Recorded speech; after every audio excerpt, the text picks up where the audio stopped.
What is going on, everybody? My name is Ciara Lawler. Welcome back to another week of Weird News Wednesdays. This is the Heroes for Hire podcast. We are back again talking all the strangest news stories from around the world. We talk about the news that the real news is too afraid to talk about. As always, I am joined by my partner in crime, Mr. Shaun Meehan. Shaun, how's it going? I'm going very well, Connor. I actually owe you a thank you, in fact. Because as a truck goes by the window. So... Strange start to the thank you, but please go on. Is that now how all your thank yous start? No, so I told you before, I went to karaoke over the weekend. Yeah. And we came across a musical round in karaoke. And instantly, all musicals in the world left my head. Yeah, of course. But we used to be on the radio. Yes. And before many of the radio shows that we did, we would play The Greatest Show from The Greatest Showman. Of course. And so... Yes. You absolutely saved me in the musical round, bud, because I would not have known any other musical under the sun. What about Singing in the Rain? That's not a... Oh, that is a... Fuck! Did you just literally say to me, Singing in the Rain, it's in a musical? I don't want to be on your team. It's a song in a film, surely. It's a movie with music in it. Well, that doesn't make... Every movie has music in it, Connor. Well, yeah, but not people singing in the movie. What about Magic Mike? Channing Tatum turns to the camera and just starts monologuing. I mean, if I did that in karaoke, that might be a different story. This is weird news, by the way, Shaun. What do we do here? You have spent the week gathering all of the weirdest news stories from around the world. Mm-hmm. You're about to read them all out to me, a man who has been too busy singing his heart out to look at any weird news, Connor. I think these intros are getting worse. No, we found a format now. It's great. Format is wait till the start recording and just say what you did that day. Just see what happens. See what happens. So look, as this weird news, Shaun, what I wanted to do was start off this week with, it's a pretty big competition. It's the World Championship. Well, it is a championship of a competition that the first year ever it's ever ran. Oh. And I think we might be getting a new competition. What are some of the ones we've encountered on this show? We've had the knob toss. That was a favourite. We've had the cheese downhill racing. True. We've had the pantomime horse race. People dressed up as pantomime horses and just ran in the race, but there was two of them. Early doors classic. We had the one a few weeks ago where you had to race a horse across country and nobody had ever beaten the horse. Oh, it was man versus horse. Yeah. Well, this week, Shaun, I've got a brand new competition coming to Scotland, because what we have is the first Scottish tree hugging championships. Not what I expected from Scotland, I'm going to be honest. Because we also had one where it was the drunk marathon in Australia. That's where I was leaning once the Scots were involved. So I tried to find so much information about this, and there's literally I found it's one of those where I seen the headline and they were like, oh, the first Scottish tree hugging championships took place over this weekend. Yeah. And I was like, boom, okay, cool, I want to know everything. Alright, the show writes itself, guys. I want to know everything about it. And it's one of those where all they kept doing was uploading images, and I'm like, it's an audio platform, lads, I can't just tell them what's in the image. Give me something to work with, Scotland. So this is like an amalgamation of 3 different articles, just any pieces of information that I could find in regards to this competition. This is a lot of research for one story in weird news. They really wanted to keep it under wraps for some reason. I'd really try and get the word out more so than keep it hidden. Yeah, because tree hugging sounds like quite a noble sport, given the times we live in, Connor. So, the events in question, Shaun, I know what you're thinking. How do you actually win a tree hugging competition? Well, there's several different things. There's speed hugging. Most trees hugged in 1 minute in a clearly marked area, hugging as many trees as possible, each hug lasting a minimum of 5 seconds. That's just running into trees, is what that is. How do you train? Number 2, dedication. Most dedicated hug showing presence, intention, love and respect of a specific tree of the participant's choice, lasting a maximum of 1 minute. At the maximum of that one. Because otherwise, lads, it's going to get out of hand. How committed are you to this tree? Absolutely, someone had sex with a tree in the trials, the heats that they had. That's not even fucking love. That's nothing but lust. Yes, there's no fucking romance there, boys. And if you get through those two pretty strong competitions, they're the first two events, then it comes down to the last event. That is freestyle.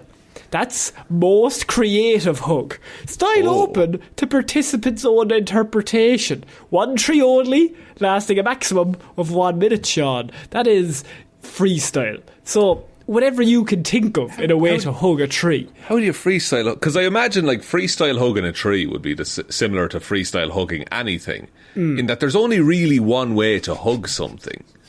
So what, like, I'm thinking, and here's how I would do it, right? Yeah. I'd find a nice sturdy tree and I would go, why are you laughing?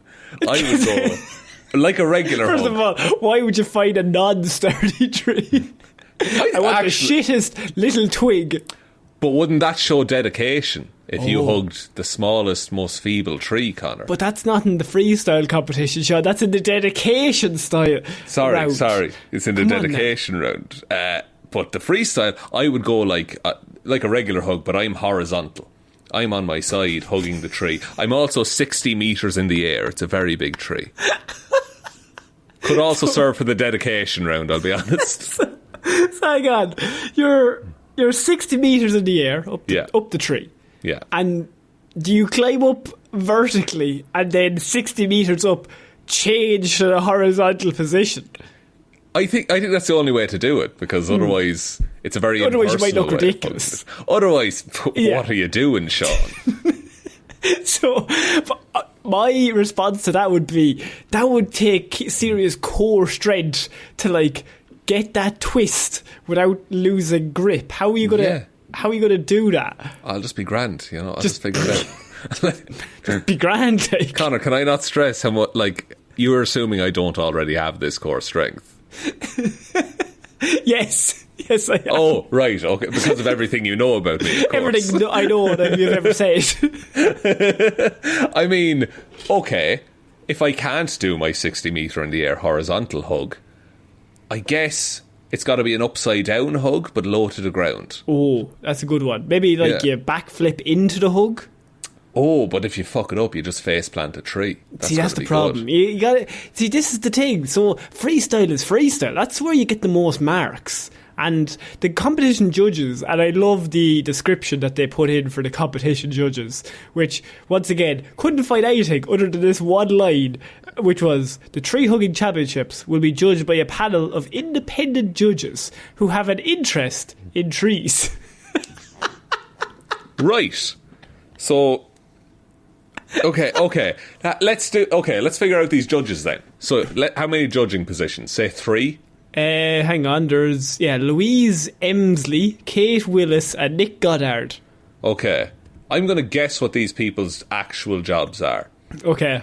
And that one of them is going to be an arborist, just someone who works with trees. One of them, I want to say sex therapist, because of the intimacy involved. Because of the wood. Yeah.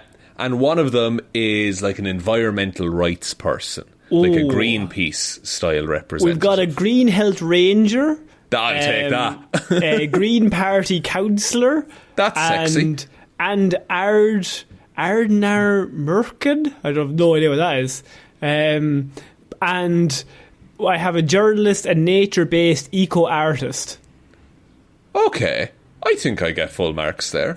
I'd give you more than full marks. I'd give you 15,000 billion marks. Is that because of my hugging ability, Connor? No. We famously never hugged. Here's the issue with this, right? Alistair Firth, he won. He lives locally, and he figured out the most inventive way of hugging a tree. But it never tells us what he did. So I feel like the more the mystery, the more it adds to what the fuck and how do you win the tree hugging competition. But here's the thing, is that even if this was a competition about hugging humans, I don't know how you have the most creative hug, is the thing. And speed hugging round one, like, you're just getting through them at that stage. Like, and each hug has to last a minimum of 5 seconds. That's even, like, I've had, like, 5 seconds can be too long for certain folks. It's almost Conor. too intimate. It's almost... For an Irish person. Just get married at that point, lads. Jesus Christ. If I'm hugging anyone for more than 5 seconds, call it off. I mean, just give me a ring. I'm either dying or drunk at that point. Drunk, more likely. Man, I fucking love you. Lad, I swear. No, that's a firm grasp of the back of the head, is what that kind of conversation requires. And would you say like a little bum tap? Well, I'll give a little bum tap, just on occasion. Consensually, of course. I do have actually a friend that the more he drinks, the more he will tell you that he loves you. But like, at the start, it just becomes like he walks up, lad, you're looking well. Lad, you're looking well tonight, right? So that's after 1 drink. 2 drinks is, fucking hell, Jez. You've been doing really well at work recently, haven't you? You've been actually doing something. Like, it just gets more and more positive. He's just bigging you up the whole time. After like 6, he's like, I genuinely think we're going to be best friends for life. Like, I think it's the best. And he's like hugging you. Keep that person around, okay? There's excellent. Other people who are the opposite. They're like, you fucking bastard. So I'm like, yeah, that's fine. Bring him out on the night out. Whatever you want, whatever makes you happy to say, that's okay. But you can always tell, like if you arrive to the pub late, like, he's had 4. He's at hugging. Jez, I'm going to leave now before he gets into full-on shifting. Can you explain shifting, people, please, Shaun? Shifting is... Imagine making out, but somehow more messy. Is what shifting It's the is. Irish version of making out. It's gone through various terms over the years. When I was like a teenager, it was meeting. Like, that used to be a thing when I was young as well. So like, if instead of saying, "Are you like snogging or making out?" you're like, "Are you meeting them?" Which grammatically just means, I met them. Like, are you encountering this person? Yes, I ran into them in the street. Yes, I did meet them. But if you said that as a 15-year-old here and say, "Oh, I met them," they like a lad in my school. A lad in my school, God help him. It was before class started, so people were just chattering. There was just noise, and then it all went deathly silent. Just all of the conversations happened to cease at once. Oh no! And he just said, "Oh no, I met my mother in town." And it's like, oh, you poor fucker, he didn't deserve it. He's done. He met his own mother, God help him. There's no coming back. Which, by the way, in any other country, that's a completely fine sentence. That's a fine thing to say. Yeah. Lovely. How was your day with your mother? Yeah, but in whatever age group we grew up in that particular time, that phrase that's a death sentence. You're done. Oh, this was I think second year of school, and even say shifting. So that meeting got replaced by shifting, which once again, international listeners, just means you've picked a human up and put them somewhere else. Yes. Did you shift her? You'd say yes, but that in any other country means I picked her up and I put her from one location to another. And look. I think it's still shifting at the minute. I think that's still the language of the youth. But I'll be honest, Conor, I don't fucking know we anymore. Could totally do a whole episode of just breaking down the stupidest Irish phrases that make no sense. I think that'd be great to do. And it would also explain some of the things that we just say offhand on this podcast. Last week, or a few weeks ago, I said the word, I was in the press. Now, anywhere else in the world, Shaun, that makes no sense. That means you are in the newspaper if you're in the press. But if I said to you, I have some milk in the press, what would that mean? That would mean you have milk in the cupboard. Yes. Which is a very strange place to keep milk, I will be honest, Conor. I want it fucking lumpy. I like to chew my milk. I like to have it go down with a bit of a chew. But that's our word for a cupboard. Don't know why, just is. Yeah, and then say like an airing cupboard, like a place where you'd have like the water tank in the house. That's called a hot press. Because it gets hot. It's a hot and it's a press, which if you refer back to the previous thing, it means covered. Very efficient with the language, the Irish. So Shaun, tree hugging competition. I mean, what round most interests you? Are we taking speed hugging, dedication or freestyle? I think speed hugging, I will do damage to myself. So I want to just annihilate that straight away. Yeah.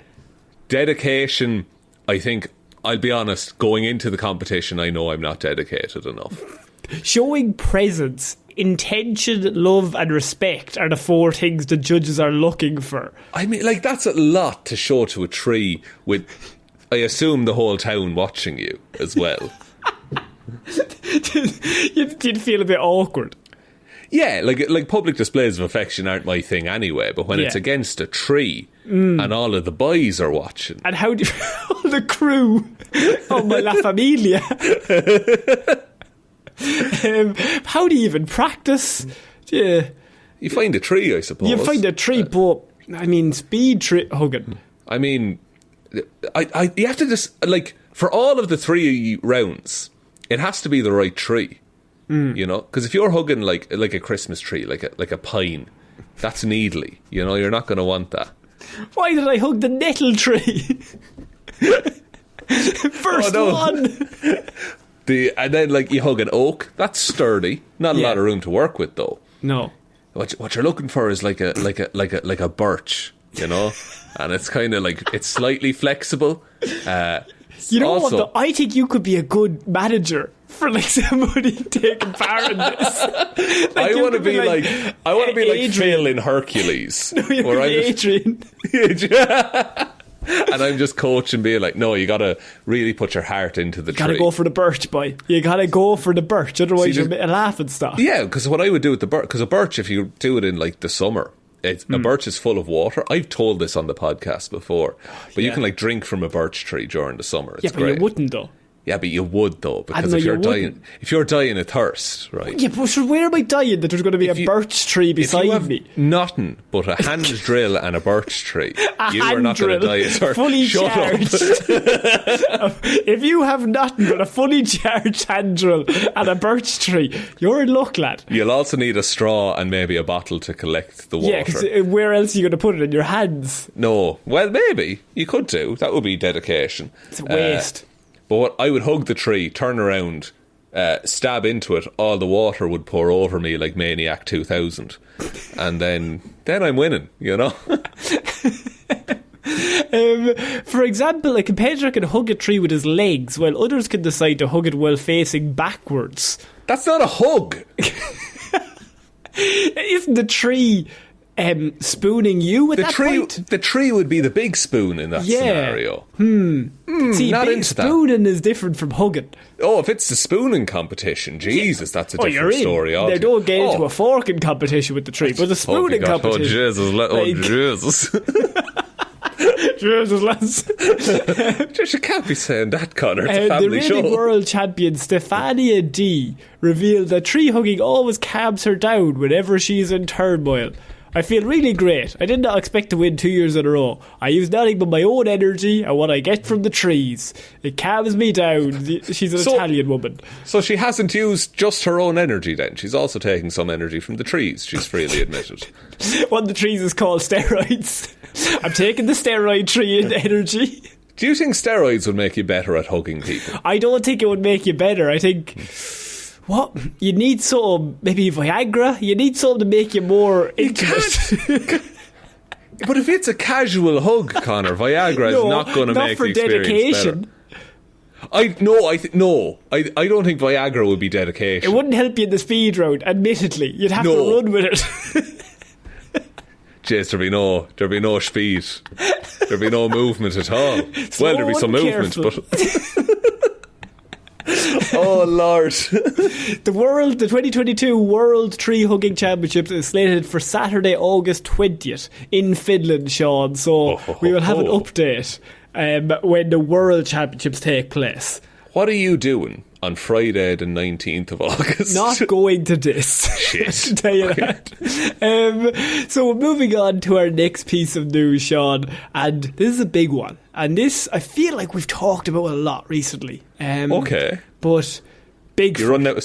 Bigfoot, okay. A Bigfoot. We had a sighting not too long ago. Well, I say sighting, it was the worst footage I've ever seen. Another Bigfoot sighting has been made just days after a video footage of an unidentified mammal was seen in the same area, sparking the fact that more sightings could mean the mythical beast could finally be real, Shaun. Now, I know what you're thinking.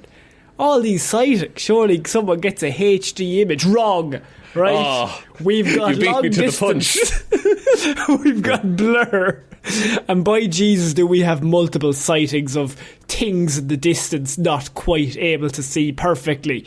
Is this something that I'll have to Google to look at? Yes. So Okay. we have Donnie Hicks, who owns a farm in Tennessee, where a spate of Bigfoot sightings have recently been made, including a half-man, half-dog creature that was caught on camera, which we discussed. Dogman, first That of all, was not Dogman. Bigfoot. That's different. He was unnerved recently when he noticed that animals were going missing from the farm, and he couldn't explain what had happened to them, Shaun. But then he seen the creature. He has no idea what it is, but he's scared for his life. Why? It could just be a regular animal. Or a man. One witness called it El Diablo Yeti. The Devil Yeti, I believe that translates to. El Diablo Yeti. But Tennessee seems very far south for a Bigfoot to be. Well, what do you think? You think the environment isn't right, like the atmosphere? No, like generally he's like the Canada, Generally. like the Rocky Mountains, just in terms of everything I know about Bigfoot. Yeah. Like he's much more north because he's covered in hair, so he wants to True. be cool. You don't want to be anywhere near Florida. Not You'll burn up. Oh, you'll be dripping. Yeah. Well, now, you see, Donnie has shared a picture of the beast with Bigfoot tourists in the hope of identifying the huge bipedal animal. Bipedal means walks on two legs. Does it? Yeah. There we I thought go. it was something to do with a bike. I thought on the Facebook. All bikes are bipedal. I was like, Jesus, this Bigfoot's going to Tour de France. Fucking hell. Talking to Facebook, Donnie wrote, I am new here. To Facebook, he means. But something is going on in the middle of Tennessee with several alleged and rumoured sightings of Bigfoot. Is this what I think it is? Or could be? It is not my photo, but from a farmhand that sent it to me, since all my chickens are missing, he said. Sorry. Yes. I found the photo, Connor. It's from a long distance away. This is the worst one. That's horrendous. It's clear evidence. It's right there, Shaun. No, it looks like nothing. Like it looks like imagine an arrow pointing to the side, and it's that, and very small and blurry but far away. It could be a man, it could be a stick. Yeah. Like there's also no legs I can see visible in the picture. Like he could have dust on his lens. He could, but he also could have Bigfoot. So they're the two options. They're the only two options. I don't see any feet in the picture, Connor, I'll be honest. That's the one thing Bigfoot has. It's the one thing he's known for. Well, all of his chickens are missing, Shaun. Explain that. He left the fucking coop open, you know? I don't know what to do or think here, he said. He added in the comments, I truly don't know, but I am remounting my game cameras in new pasture locations. My farm manager is completely freaked by El Diablo Yeti. Donnie went on to say in another comment that the farm manager told him, I can no longer work on your farm. This is too much for... That man was looking for a reason to quit. He was hating that job. He wanted to leave weeks ago. Yeah, but he couldn't give an excuse, he couldn't give notice, all this kind of stuff. Suddenly, Devil Yeti appears. Time to go, says I. The image is blurry, but appears to show what looks like a figure standing behind a fence in the distance. Which could only be Bigfoot. It's difficult to gauge how large the figure is, Shaun, but it does seem taller than the fence in the image. No, but but no, it doesn't actually, in my opinion, because it looks like it's far away, like with perspective, Connor. Yeah, these cows are small. These cows are far away. The very same, but this one's about not even Bigfoot. This doesn't look like anything. I've just been staring at it the whole time. I can't fathom it. Well, one person shared a similar experience, Shaun, writing, Bigfoot eats my chickens, ! As many as 12 in one night, ! And they were up in a tree. Wait. What? Hang on. Hang on, let's just analyse that again. Let's break that down. It's a Facebook comment, so we're going to have to just really try and nail onto what Granny's saying here. So she says, Bigfoot eats my chickens. Simple statement. Standard opening. As many as 12 in one night, Bigfoot's hungry. Okay. Fair play to him. And they were up in a tree. Now, why are your chickens in a tree? Why are they not in a coop? Maybe don't put your chickens in a tree. Well, no, in Barbara's fairness, I just want to put this. What if she didn't originally have the chickens in a tree? Bigfoot put them in the tree. What if that's what's going on What's here? Bigfoot doing in the tree? That's beyond the scope of this discussion, Connor. But also, Bigfoot somehow climbed the tree with his big feet. Yeah. with 12 chickens. Yeah, because the implication there is that Bigfoot, he either climbed the tree with 12 chickens perfectly and has done that for multiple nights, or every night he gets one chicken, goes up into the tree, eats the chicken, leaves it, goes back down. What I gather is she put them in the tree. So she's decided to put them in the tree, and then she's surprised the next day when they're gone from the tree. There's two different interpretations, but either way, I don't think you can blame Bigfoot for your chickens being gone. Because if she left them in the tree, first of all, they're flightless birds. What the fuck are they meant to do? And second of all, it's just cruel. It's just cruel. You're putting a flightless bird up in the sky. It won't know what to fly do. Away, you prick. Go on, fucking try me, boy. You'll only die like your rest of your family. I'm on the comments of the article I found, and Mr. Anxiety has commented, I'm on the fence with this one. Oh, well, look. Pretty good. And look, which is ironic for him. You would think he'd be more worried. Mr. Anxiety very chill about the whole affair. You'd think he'd be a bit more stressed about, possible Bigfoot. And then I think Devon Boy 123 is on our side. Devon's going to know what's going on. Because Devon says, the usual low quality and out of focus picture or video, like we always see with anything paranormal. Even though cameras have got better, the quality of any paranormal photo remains very poor and out of focus. Devon's had enough. Devon, this was the line for Devon. It's the line. He's like, this is the one I truly don't believe in. I have one to counteract that though, Shaun, because Devon might have those thoughts.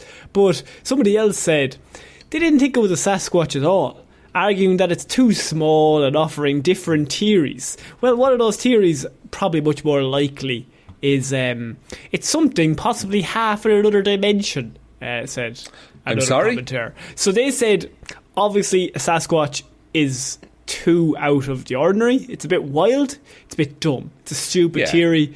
I perhaps offer you an alternative. Possibly something that's in another dimension and half coming true. Right, and what I suppose if it's something coming from another dimension, we wouldn't even know what to call it or what it would look like, Connor. Is that right? Yeah, that's exactly it. And then another one said, that's not a Sasquatch. And I thought, we have hope. We have hope here. Yeah. After the dimension comment, maybe it's a skinwalker. Oh, lads. I don't know which I believe more. Aren't we all skinwalkers? We're just meat that's pilots. We're just bipedal skinwalkers. We're powered by electricity. It's fucked. Yeah. But what if it's an eagle in flight that was caught on a bad camera? Well, but what if the eagles may be coming from a different dimension? Oh, keep going. Yeah, no, that's it. That's all I have. Oh, fair enough. They said others argued that the image was misleading and it actually showed something, a large bird of prey, sitting on top of the fence. No. So suddenly Sean's eagle comment doesn't seem so thick. Well, at the same time, El Diablo Yeti wouldn't just be a made-up phrase. I don't know if they'd make that up, Sean. Look, there's been multiple sightings in the last few weeks, and it started off as a joke, but every week that we get this, I'm becoming more and more likely these blurry, long-distance, not really able to see photos are just mounting up to completely counteract your ridiculous arguments. Have you ever seen the Thomas the Tank Engine movie? Yes. Well, I'm glad, because that's going to make this way easier. Yeah. But there's a bit where they need to believe in magic for magic to work. Yeah. I think if we keep talking about Bigfoot, we're eventually going to summon him into existence. Maybe through some kind of other dimension. Maybe. I don't want to say. I don't want to be the one to make that call. But I think it's a Thomas the Tank Engine movie situation we've got here. Right, okay. So do you think we should talk about it more or less? I mean, I kind of want to meet him. I want him on the pod, you know? See what his thoughts are. See what he thinks about comic book movie news. What do you think about a hot press? Now wait till we explain. So he said he met his mother. You're not going to believe this. So, Shaun, I feel like we need to move on for Bigfoot. Before we do, Yes. can I just say the website I was on suggested me another story after the Bigfoot story, and it says, woman says there's no rest as partner gets 100 erections each and every day. Do you want to know something? Well, I had that in the shortlist for this week's episode. Oh, it's your search history is messed up, my friend. Any article that you get recommended, I have seen. Okay, I have read it, and then I've weighed it up against what else we have, and I'm like, okay, well, we only need a few, and we don't need like fucking 15 whenever we get to them. So yeah, that story, by the way, if you click into it, all the images of that guy, he's smiling like a lunatic at every single one of them, lad. I'm scrolling. Oh my god. Oh And Jesus. She just looks tired. She does, yeah. But God help her, she's doing her best. But as the photos go, she gets more and more pissed off. And more pissed off because I'm just sick of it. I have an appointment. What's mad is that it's a round number, 100 every day. Anyway, we can move on from that. I think he was aiming for that. There was a story that didn't quite make it a few weeks ago. There was a guy he's suing a restaurant because he had a meal there and he has to stop farting for 5 years. Jesus Christ. But don't people fart all the time though? Yeah, no, his thoughts was though that he's farted to a reasonable amount before he had the sandwich, and then after he's had the sandwich he's never stopped. I think he might have a tapeworm or something like that. That's what my thoughts were as well. So we didn't cover it, but that headline just made me laugh. We're moving on to our next piece of news, and this is, Shaun, I think this is a really good idea. Company is planning real-life Jurassic Park with woolly mammoths brought back to life. This is a story we covered, I think, the very, very start, like the bare bones of this, like a year and a half ago. I vaguely remember it. There was an article, a very small article, but it just was like, they were thinking of bringing woolly mammoths back to life. Yeah. And we were like, isn't that weird? Well, now the company is planning a real-life Jurassic Park, using the idea of bringing woolly mammoths back to life. What? Did they not watch or read any Jurassic Park-based media? Or any media where it's like, oh, this thing is bad, don't make this thing. Yeah. And then they do it. They make the thing, Connor. Well, they think that it's going to help climate change. How? I feel like, I don't know if bringing the mammoths back is going to help that. No, they didn't. The mammoths weren't the cause of the Ice Age. They were a casualty of it. Also, if you make a fucking Jurassic Park, surely you're just going to drive more transport and travel into Jurassic Park. So actually we do have a scientific reason. So the idea is that mammoths, as with elephants, are particularly adept at bashing down forests, which might not sound like a good idea, but it could help create large grasslands in the tundra of Siberia, which could help to preserve the permafrost beneath, which huge amount of harmful gases and carbon are stored. So they're trying to keep the harmful gases and carbon that's stored underneath the ground. That's also fair. What if we just stop drilling for oil? Would you ever shut Sorry, up? I didn't mean I'm going to create a woolly mammoth as a reason. That's a much better and more cost-effective idea. What's the upkeep on a woolly mammoth, though? Per mammoth. What's the turnaround per mammoth? What do woolly mammoths eat? Are they herbivores? Are they carnivores? I'd say very similar to elephants. Right. I don't know. What if we brought back? We just saved some of the animals that are nearly gone. Yeah, well, look, that makes more sense. But what if we brought back a park that had woolly mammoths in it? And what if we get Jeff Goldblum to open it? The creatures went extinct around 4,000 years ago, but Colossal, the company who's doing it, believes they could play a vital role in preserving the future of our planet. No, they don't. They want to be the company that brought a woolly mammoth back to life. They don't care about the planet. The scientist George Church came out and said it would be a fucking cool way to protect the planet. Jesus, George. Look, you seem fairly hip and down with the kids. It's going to take a while to get to Arctic rewilding. We're going to have our first few calves in 4 to 6 years, and it's going to take 6 to 7 years before they can be truly self-sustainable and knocking down trees. So it's going to take a while.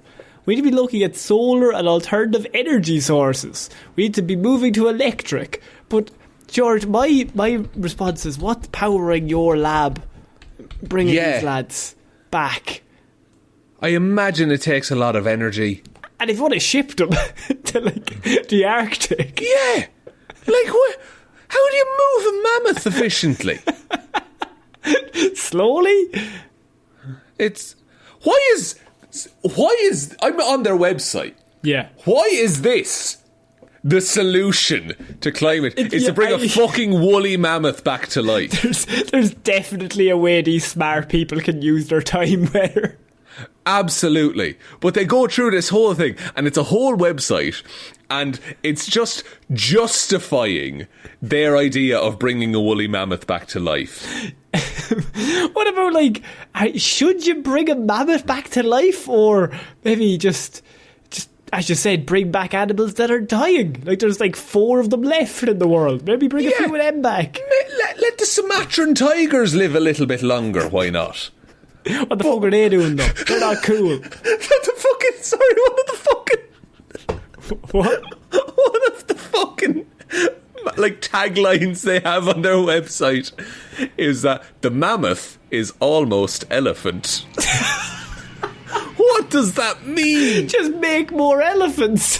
The elephants are endangered. Also, George Church, by the way, the scientist in charge, looks exactly like you imagine him to look. Oh, yeah. Yeah. He looks like a lunatic. Well, I mean, it's just one of those where they're like, George, you have all these fucking, you have so much stuff here. We could use these for really good things. And he's like, I'm bringing back mammoths. And they're like, yeah, but what if we bring back mammoths? Mammoths. Get the fuck up. Must acquire mammoths. Also, apparently the Bitcoin billionaires are involved in this as well. Lads. All your climate changes for nothing. Lads. I hate this so much. Bringing the woolly mammoth back means bringing back a better Earth. But how? How? I mean, I don't have anything against the mammoths, but it's like if there's a hole in the boat, and then I take out a big bag of nachos. Now, people like nachos. Might be cool to have them. I don't know if it's going to be an issue. And I say, why don't we use the bag to fill the hole? They're like, well, there's probably better ways that we could do this. No, but I really want to use the bag to fill the hole. That's my whole thing. I think the bag could actually be more effective, though, because then we all get nachos as well. Because how cool do you think nachos are? Wouldn't it be great if nachos solved the hole in the boat? It'd be easy. Be easy peasy. One of the guys is there designing a plug, and I'm like, put that away. No point of wasting your time. Yeah, this man has a boat repair kit ready to go, and then you just throw that overboard and you open another pack of Doritos. I'm just crunching. When this bag's finished, lad, we're going to fill that hole so fast. It's going to be great. You're not going to believe it. When they build the park, how soon do we want the mammoths to eat them?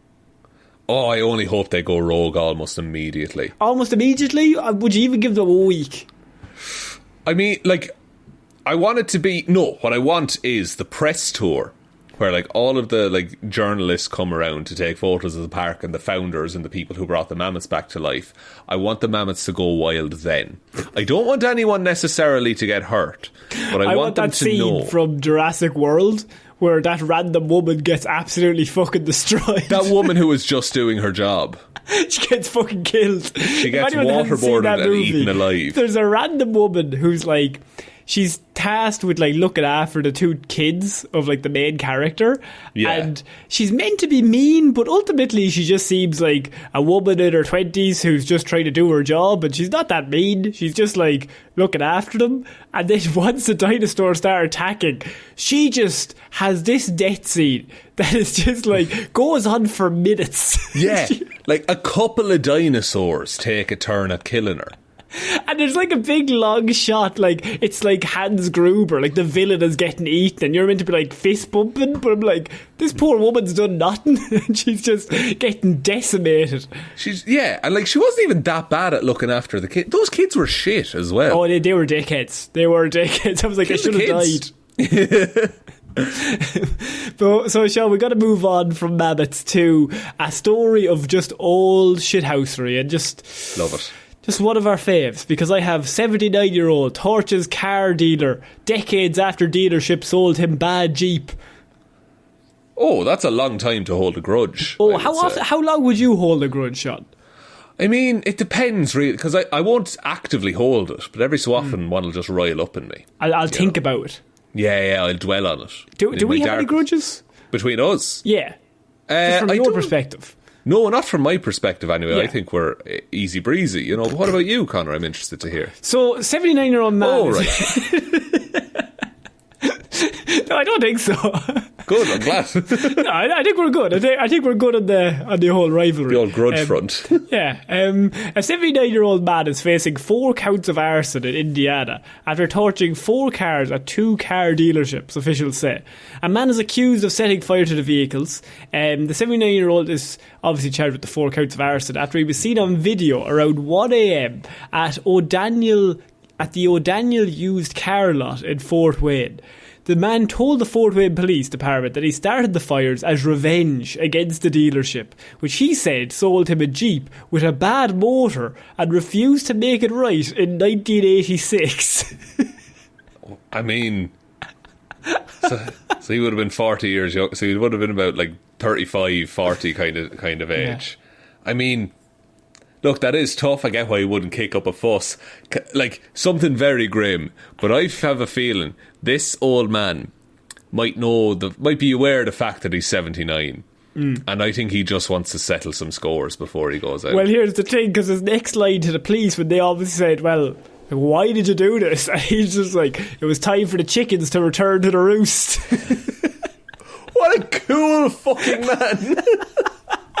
Just pure shithousery at the highest level. The video. What's gas as well, though, is that probably like the guy who sold him that car probably doesn't work there anymore. No, he's long gone. Long gone. He was probably in his 60s when he sold it. He's dead for years. The video footage shows the man opening the fuel door of a 2019 Jeep Compass and placing an ignited road flare inside the fuel tube. The man then drove off the lot in his car while the Jeep was engulfed in flames. The fire grew and ignited vehicles on either side of the Jeep. All 3 vehicles, worth more than $70,000 combined, were destroyed in the fire.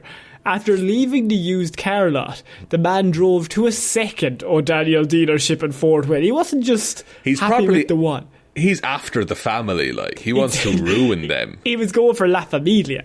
There, the man used a knife to cut open the roof of a 2008 Pontiac before dropping an ignited road flare again through the slit in the roof to the driver's seat.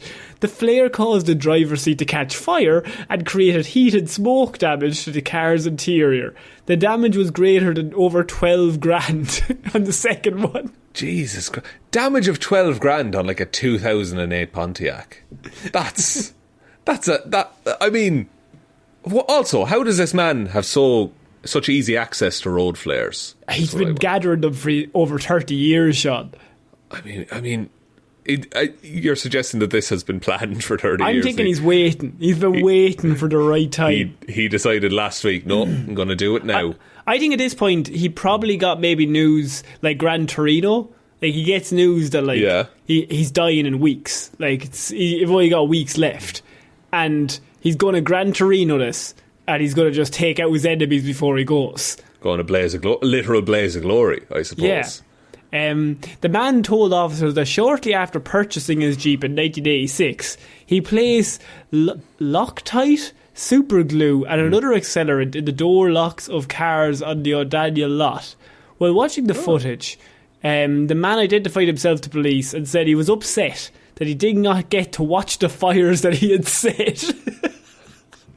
No remorse. The only thing he misses is that he wasn't there to see it fucking burn. They're like, it was like 1986. Like, what is the... He's like, I wish I was there to watch more damage. I wanted to cause more. I only had 2 flares. So at the time when it happened, he went around and glued all the locks of the cars. So he was annoyed in 1986, and so he got sold a bad Jeep, and so he went back and he glued all the doors on all the cars, which is okay. It's a bit of a prank more so than outright arson. Yeah, and like it's an easier fix than rebuilding a burnt car, I would say. The thing about it is that he did the Loctite thing, he did the super glue thing on the cars, and then that maybe satisfied him for a while. But then he looked back 30 years. Yeah, but then he looked back and he's like, fuck it, I could have done more. I should have done more. And he probably would have gotten away with it back in the 80s, to be fair. Hang on, I'm trying to think. So 86, so it's 36 years ago. Yeah. So what would have happened in the preceding 36 years is he's lying in bed beside his partner, and his just eyes are open looking at the ceiling, and he's like, I could have done more. He deserved more after selling me that shit Jeep. He looks out the driveway, the Jeep is still there. And it hasn't worked for months. No, he's been walking for 36 years. He's been walking for months, and he's fit as fuck. Like, he's never looked better, Sean, but he's not happy about it. He wants to be driving around in his big Jeep. Yeah, and so he's like looking at the ceiling. It gets to like 2003, 2004. He still brings it up after a few drinks, and like, oh yeah, it's still raw. His wife, his husband are just like, just leave. Like, just it's fine. Like, it was 1986. We've got a Prius now. It's fine. It's a plug-in hybrid. All of our kids are so grown up and they've all moved out. Like, it's fine. You can just leave. He's like, no. Little Timmy works for Tesla now. And so he's just been waiting until he's 79. And there's a moment in the past 3 months where he decides this is the time. And I don't know why. I don't know what kicked it off. But I know that in the previous 36 years, he's been just kind of annoyed at. And he's been like, I should have done more. It maybe just took one conversation with someone, just said, wouldn't like to have any regrets. You know what I mean? I want to get everything done. Have you seen the thing on Twitter and stuff, and it's someone with like the mildest inconvenience, and then someone will just reply, me personally, I wouldn't let that stand. I feel like that's what's after happening here. Is that someone has just been like, alright, I wouldn't settle for that. Yeah, it just takes one like his old friend of like 50 years who's also 80. He's like, I would have fucked them up that time that they sold you that Jeep. Would have burned that place to the ground. Or maybe he just happened to come into the road flares at that time. And he just happened to drive past on that night. Yeah, and he was like, well, when life gives you road flares. And the fact that he gets pulled over, they're like, why did you do that? Like, you're clearly going to get arrested for arson. And he's like, look, chickens came home to roost. The only regret I have is I didn't get to watch the fucking fires. Had to drive away. I mean, even as a police officer, you must be like, damn, that's pretty fucking cool. Like, that's a cool thing to say. I mean, he just does not give 2 fucks. He just could not care less. I mean, like, look, we don't approve of the man's actions. We don't approve of arson. We're anti-arson. I just the shithousery of it, the level of the level of spite that you have to have. It's a little bit petty as well. Which the pettiness to be like, I'm just going to burn it down It's all you deserve. And to put the road flare into the fucking tube, like into the, and then also have a knife and slice a hole in the roof and then drop it in there. It's very prepared, the whole thing. I don't know. I think he's a hero, Connor. I think, if someone is that petty and they're willing to wait that long, I just think, okay, look, you deserve it, man. You gotta go with him. We're moving on to our next piece of news, Shaun, and we're going to Florida. And I have two small stories about Florida that I really wanted to get to. The first one is Florida man arrested for using magic card trick to steal Pokemon merch at Walmart. Okay, how did he do this? Just so I know how not to do it. So his name, Tyler Branson, age 35. Great name. And police state he started stealing multiple Pokemon items from shelves starting from 3 weeks ago. So it's been going on for a few weeks. Okay. Branson allegedly used a specific strategy to take the items away from the store without paying, which involved cards from Magic the Gathering. Right. It has been alleged that he took the items to the self-checkout line in Walmart without any intention to pay for some of them. He would manipulate the scanner, the report states, by placing the magic cards he had already scanned above the non-scanned merch. This meant he was able to bypass the prices being added to his total. Then he would leave without security noticing. Right, so he was just scanning like the same pack of magic cards over and over and over again. Yeah, but he would put them on top of the Pokemon cards. I mean, that's quite clever, to be fair. You're 100% like, fuck, you know what? I have been needing some Pokemon cards. I can't even disapprove. Well, I can disapprove of what the man has done, but the ingenuity required, I can respect. I like how you like the idea of you on the force. It's just like, fuck it, I can't argue with his logic. It's like, dude. I'm just like dramatically in the dark, being like, Chief, I can't bring this one in. He's like me in a way. It's just like, you didn't capture that murderer last week either. Well, he was kind of like me in a way. He liked pancakes, and so we had a lot in common, Chief. We shared a bond, he and I. You're constantly creating bonds. We're like the worst people. But they still keep me around on the force because my dad's the commissioner. Just like driving like a guy who's killed 17 people. Just like getting to the station. What's your favourite colour? Blue. Mine's blue. Chief, I can't bring him in. We're too similar. I just pull a Yui in the police car. Where do you want to go? Pal? I'll drop you anywhere. Green, by the way. So Florida man has decided the Pokemon is his next big thing. It doesn't say how much he eventually stole. They don't actually have a number. But what they do know is that he had done it for 3 weeks straight until they realised that guy's buying a lot of Pokemon cards, and the scanner seems to always say, geez, he only bought like $3 worth of cards. I mean, at a certain... No, don't steal. Oh, here we go. I'm not doing it. I'm not doing it, Chief, Connor, because that'll be incriminating. When I run for president, I don't need this audio to exist. Chief, he's too like me. He too has a dream. And sure, didn't Martin Luther King have a dream? Get out.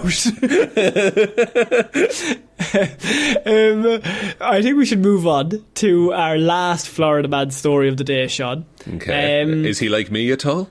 No.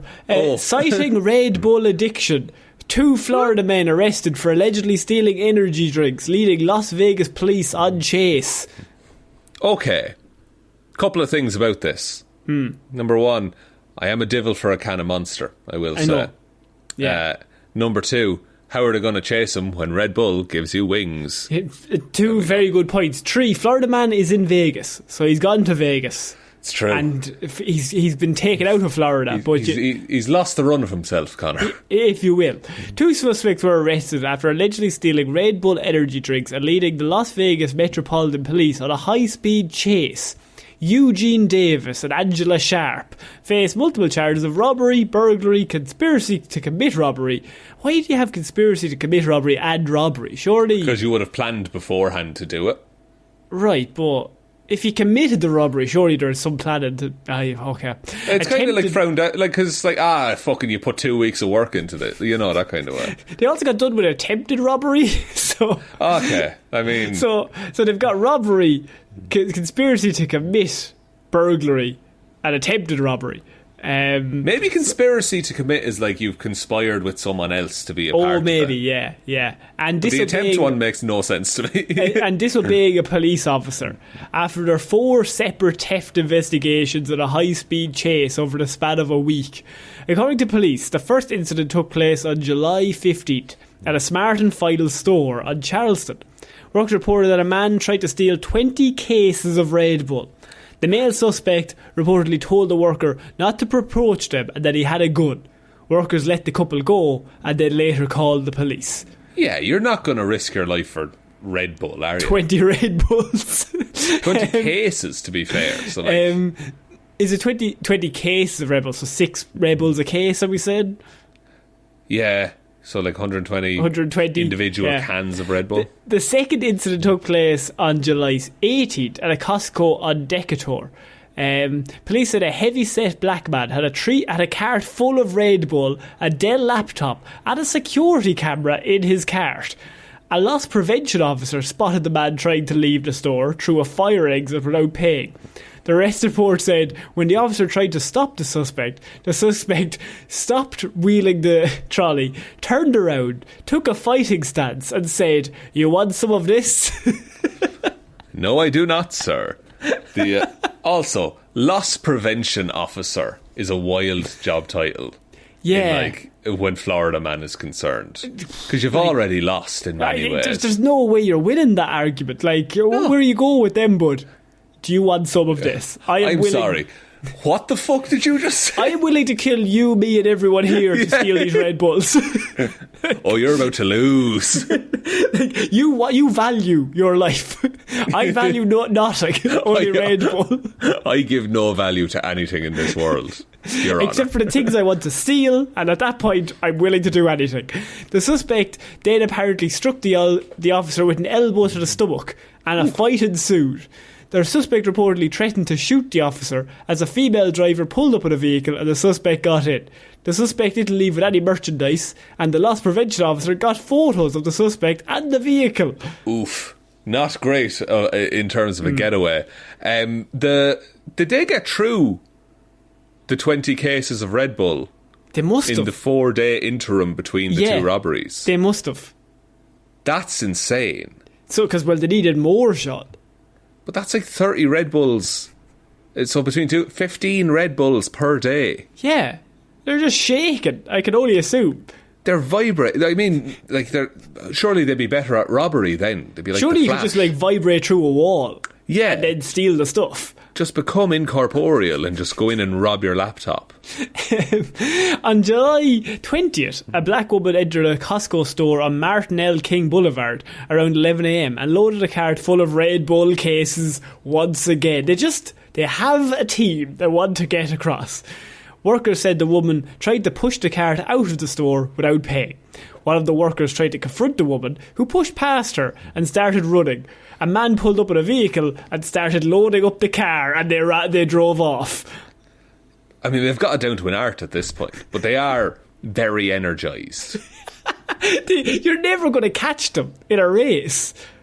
In a foot race, no, but once you get into a car, sure. Well, maybe it levels the playing field, but maybe also their reflexes are so heightened at that point. Yeah. That they're just dodging and weaving between They're traffic. smelling colours. A worker tried to stop the theft, and the female suspect said, "I'll pepper spray you. You don't want none of this." As they loaded the vehicle. The woman then pepper sprayed the woman in the leg, so she didn't get to her face. So she probably just got it out, and then didn't get it quite away. So the woman is okay. We are okay with that. Before they fled the scene. The manager then told the police that the suspect stole Red Bull in a similar way to the previous 3 cases, and the worker said they stole about 25 cases of Red Bull valued at $2,500. So that's $10 a case. Yeah. Is it? Or no, $100? that'd be $100 a case. Is it? Oh, so there's more than 6 in those cases. If it's 25 cases, that's $100 a case. Jesus Christ. Say like what, $2 for a Red Bull? Maybe 50 Red Bulls per case? What is going on? Who's drinking these? Who's carrying around that trolley? You're pushing it. You gotta be... They're so energetic. I don't think it gives you extra strength, though. It's more about the speed. But it makes you forget about your weaknesses. No, you're thinking of MDMA. I am. Sorry. Yes, you're right. Sorry. So on the next morning, an officer on an unrelated call saw a vehicle matching the suspect vehicle near Arville and Blue Diamond. The officer attempted to stop the car that was being driven by the female. Then the vehicle drove away and wouldn't stop, breaking multiple traffic laws. The pursuit ended about 15 minutes later when the suspect got out of the vehicle and started walking away. How, like, cool guys don't look at explosions walk is what I'm imagining here. The police found approximately 190 unopened cans of Red Bull in the car. What the shit? Would they not work through the stash before stealing more? Sharp cited a Red Bull addiction as the reason for the incident.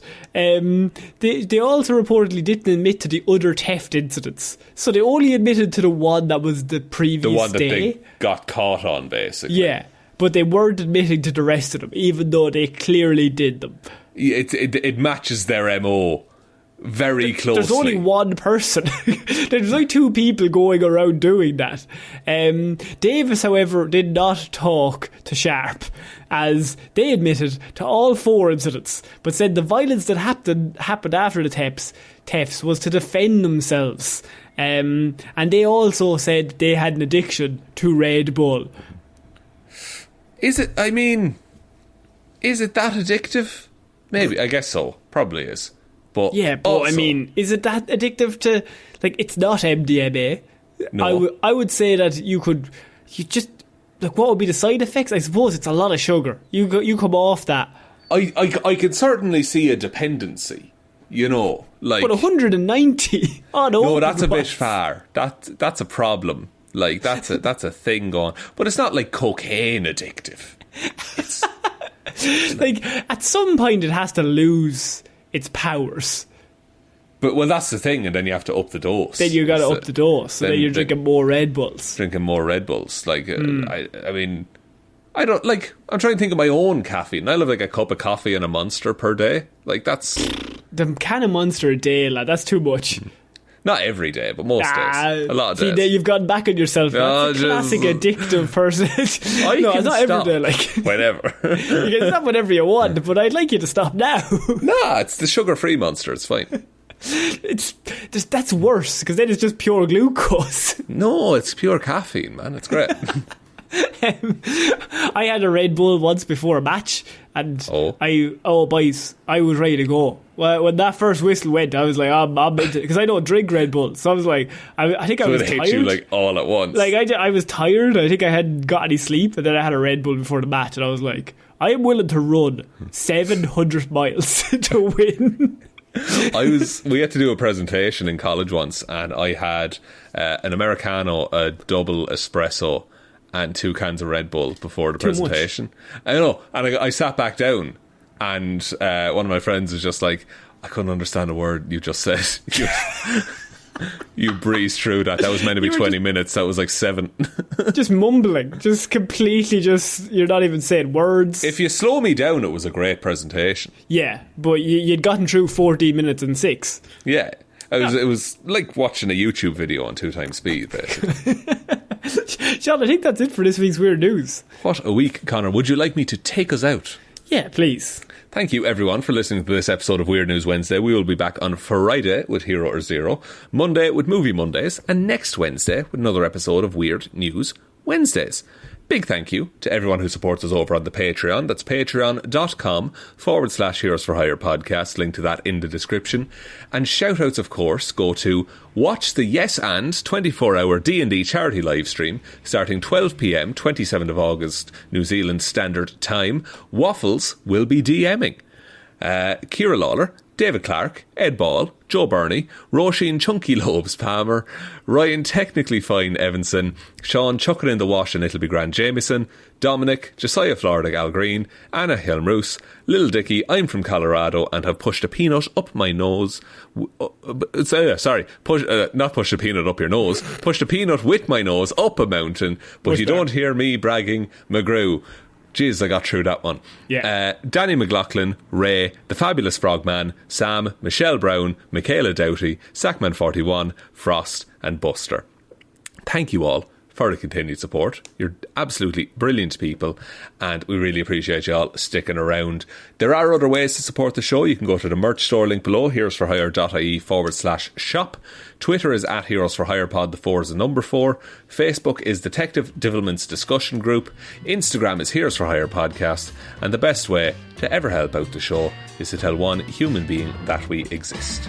Just a one, please. I think that's about it, Connor. I think so. So I've been Ciara Lawler. I have been Sean Meehan. I shall see you all next week, guys. Bye. Bye.